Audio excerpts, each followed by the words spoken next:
उत्तर प्रदेश के जनपद मुरादाबाद में कड़ाके की ठंड और घना कोहरा अब आम लोगों की मुश्किलें बढ़ा रहा है। सुबह हो या रात, हर वक्त सर्द हवाओं और कोहरे की चादर में लिपटा नजर आता है मुरादाबाद। लेकिन सवाल यह है कि क्या ठंड सभी के लिए एक जैसी है, या फिर कुछ लोग ऐसे भी हैं जिनके लिए ठंड मौत का दूसरा नाम बनती जा रही है। तस्वीरें मुरादाबाद की हैं, जहां सड़कों के किनारे, दुकानों के सामने, रेलवे स्टेशन, पुलों के नीचे और फुटपाथ पर जिंदगी किसी तरह गुजर रही है।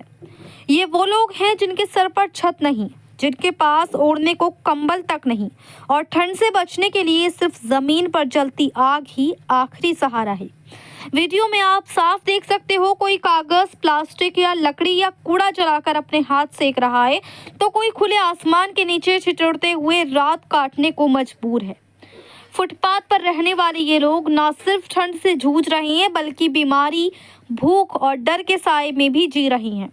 बुजुर्ग हो, महिलाएं हो या मासूम बच्चे, किसी के पास गर्म कपड़े नहीं, किसी के पास दवा नहीं और किसी के पास कोई पूछने वाला तक नहीं।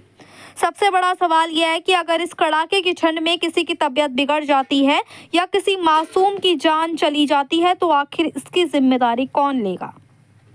क्या प्रशासन को इन हालात की जानकारी नहीं है, या फिर ठंड से ठिठुरते ये गरीब लोग सरकारी फाइलों में सिर्फ आंकड़े बनकर रह गए हैं?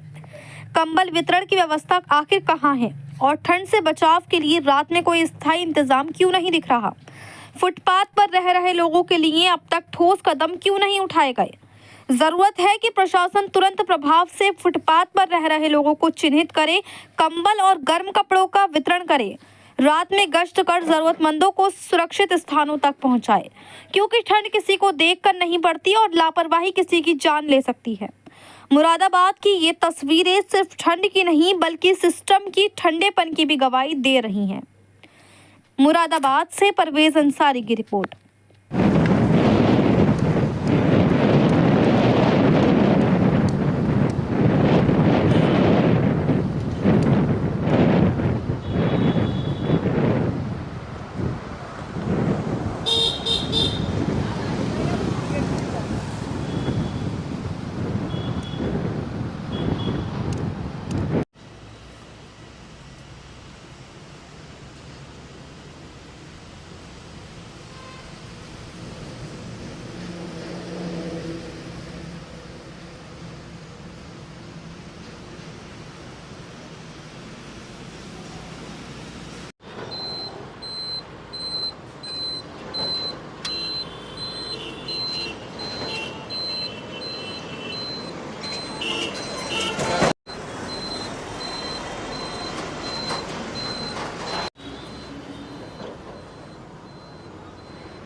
क्या नाम है आपका? रिंकू।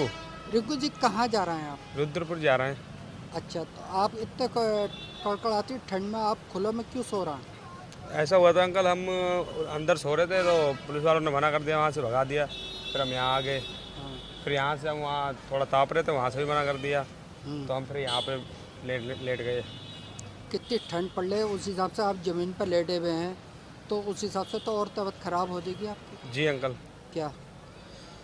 अब क्या बोल सकते हैं किसी से, बट किसी से कुछ कहेंगे तो और हम पे दिक्कत आएगी। वो हमसे कुछ बोलेंगे फिर हमें अच्छा नहीं लगेगा। हाँ। इस चक्कर से हम मजबूरी में यहीं सो रहे हैं। तो ज़मीन पर सोना तो अपने आप में मतलब ये ठंड सी लगनी शरीर के अंदर, जी तो तबीयत ख़राब हो जाएगी ऐसे तो। जी जी, क्या हो जाएगी बताइए आप? तबीयत ख़राब हो जाएगी। इतनी ठंड पड़ रही है फिर भी आप खुले में क्यों सो रहे हैं? मजबूरी है, अब क्या ही बोल सकते हैं किसी से। मतलब तुमने कहा नहीं अंदर, हमें अंदर सोना दो? वो हॉल में बता रहे थे, हॉल में जगह नहीं है उसमें। अच्छा, तो वहाँ हॉल में गए थे तो क्या कह दिया? वहाँ कुछ नहीं बोला, यहाँ पे सो रहे थे तब मना कर दिया। क्या? बोला यहाँ पे उठो। हमने तो बिस्तर उस्तर लगा के अच्छे से सो रहे थे। हाँ। अपनी ट्रेन का वेट कर रहे थे। हमारी ट्रेन है 2 बजे की। अभी सोचा वहाँ से 2 बजे से निकल जाएंगे हम रुद्रपुर के लिए। तो उन्होंने बोला यहाँ से उठो, हटा दिया, हम यहाँ आ गए। अब यहाँ थोड़ा आग ताप रहे हैं, वहाँ भी मना कर रहे थे। फिर हमने यहाँ बिछा लिया, हमने कि यहाँ। ऐसे तो तबीयत खराब हो जाएगी ना खुले में सोने में, जी बताइए आप। तबीयत खराब होगी नहीं होगी? जी जी जी। कौन से स्टेशन पे आप खड़े हुए हैं? मुरादाबाद। कौन सा स्टेशन है? मुर्दाबाद स्टेशन। जी। ठीक।